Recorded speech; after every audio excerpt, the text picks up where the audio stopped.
reality. This can be as simple as our perception of distance or maybe of time passing, but these little gradations in perception are actually much more widespread and subject to change than we realize. These acts of self-deception infiltrate and influence every major aspect of our lives. Joseph Hallinan is the author of Kidding Ourselves. Joe, welcome to CNN. Thank you. It's wonderful to be here. I guess we're all guilty and we're all kidding ourselves to some degree. To some degree. Talk to me about this notion of self-perception. Give me some examples of in everyday life how we do this.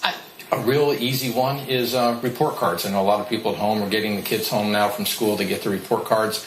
Researchers found that when they asked people, for instance, just to remember their grades in high school, and a funny thing happened. They exaggerated their grades. Up to 90% of people over-remember their GPAs from high school. But the interesting thing is not just that they think that they're smarter than they actually were, but they found when they go back that the memory varies according to the grade received, and the worse the grade, the worse the memory. So nobody forgets an A. The recall rate was 89%. But by the time my memory is so good. You're good. Crack. Yeah. But you get down to a D. Now, I know this is strange territory. You get down to a D, the recall rate was only 29%.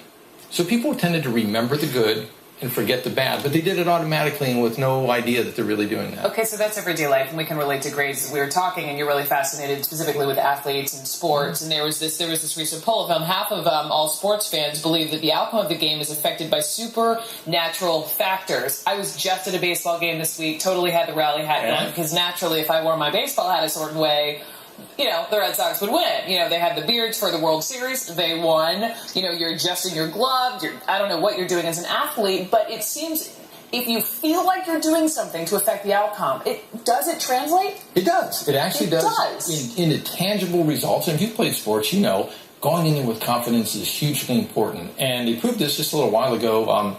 Researchers in Germany took two groups of people and gave them a golf ball. First group, they said, here's a ball, go putt. Mm-hmm. Second group, they gave them a ball, but said, this ball has been lucky so far.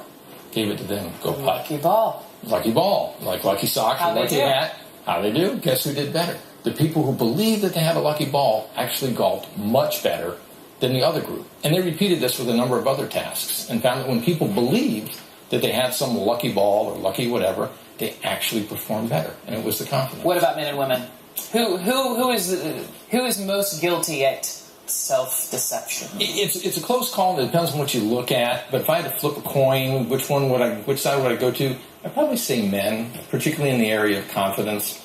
Men, pretty much across the board, are far more confident than rational, objective facts would dictate. So you're saying certain men shouldn't be as confident in some cases as they are. But I would say though that confidence is attractive. Well, it is. There's a lot to it. There's a lot to having that. If you're in any number of occupations or lines of work or facing danger, being confident in yourself is a very good thing. It's got a downside, but it's a very good thing.